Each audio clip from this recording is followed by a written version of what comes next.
Hello everyone, CompleteIndie here, and welcome to Battle of Wits. Today, in what is the cheapest deck yet, we are building around the Archimandrite. The Archimandrite, first printed in the Brothers War Commander decks, is a blue-red-white 5-mana human advisor.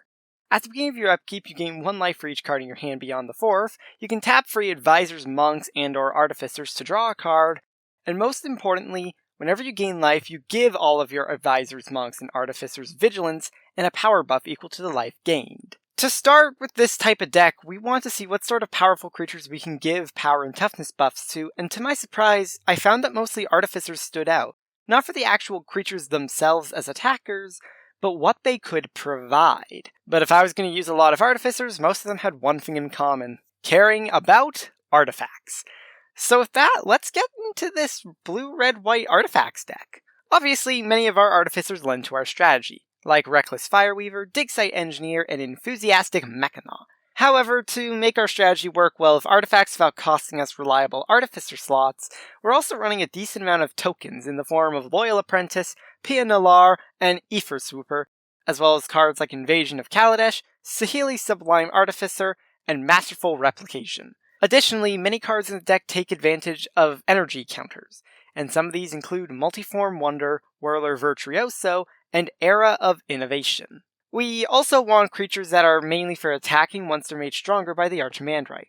Toolcraft Exemplar, Scrapper Champion, and Whirler Rogue are all wonderful cards that can be good attackers on their own, but made even stronger when you gain life. And Lightning Runner, while not being one of the key creature types of the deck, is a great way to use energy in the late game by several combats in a row. Speaking of gaining life, Lone Missionary and Student of Ojutai are both monks that can gain us a fair bit of life throughout the game, to both make killing us that much harder while also providing a buff from the Archimandrite. Feud Killer's Verdict, War Report, and Ivory Tower are additional ways to gain life as well. Obviously, we have plenty of cards that make artifact tokens, but what about cards that are actually artifacts themselves? Chrome Courier, Aetherspace Harvester, and Inspiring Statuary are just some of the artifacts we have in the deck. Others, like Well of Lost Dreams, Idol of Oblivion, and Transplant Theorist, are great at drawing cards. As a particularly notable one, Bag of Holding can hold a bunch of discard cards, and put them all in our hand later in response to the Archimandrite's life gain, to gain more life than we would usually.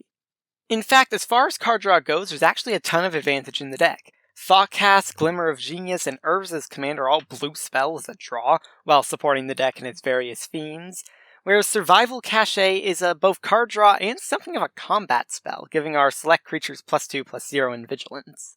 Rhea's Apprentice, Quicksmith Genius, and Riddlesmith are all great card advantage based on the artifacts we have.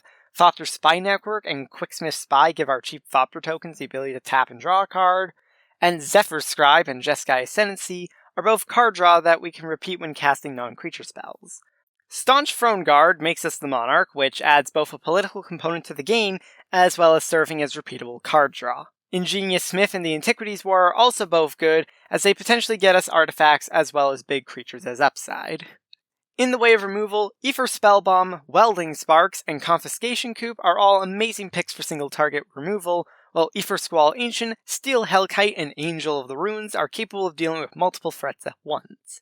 Stratus Dancer is able to counter instant sorcery spells.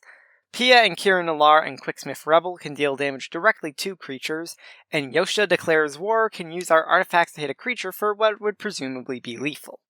As for getting back our own stuff that has been removed, Ratchet Field Medic and Daring Archaeologist are both great at that, getting back our artifacts with upside, as well as Campfire, which can put our commander into our hand should it become too expensive. Additionally, Aetherworks Marvel serves as a good way to get replacement value when things are removed instead. We also run a decent amount of ramp.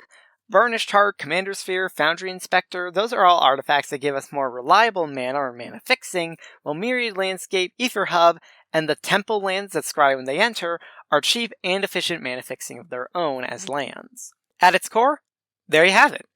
You can see the full deck list using the link in the description below, and I seriously recommend it. In total, the deck comes up to only $30, which is amazing. Even more so is the fact that this deck wildly overperforms. This deck can consistently get kills in a single turn. It can gain enough life where commander damage becomes the only option. It can surprisingly reliably find cards considering it doesn't have any tutors. and has enough diverse strategies that it's really difficult to directly stop any one of them. The only gripe I have with this deck is I do advise taking hands that are relatively land heavy.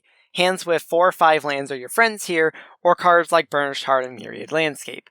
But ultimately, this is a powerful, affordable, and it's built around a commander that honestly baffles me why no one else is taking advantage of it. The Archimandrite is more powerful than it looks, that's for sure. So yeah, I hope you enjoy this deck.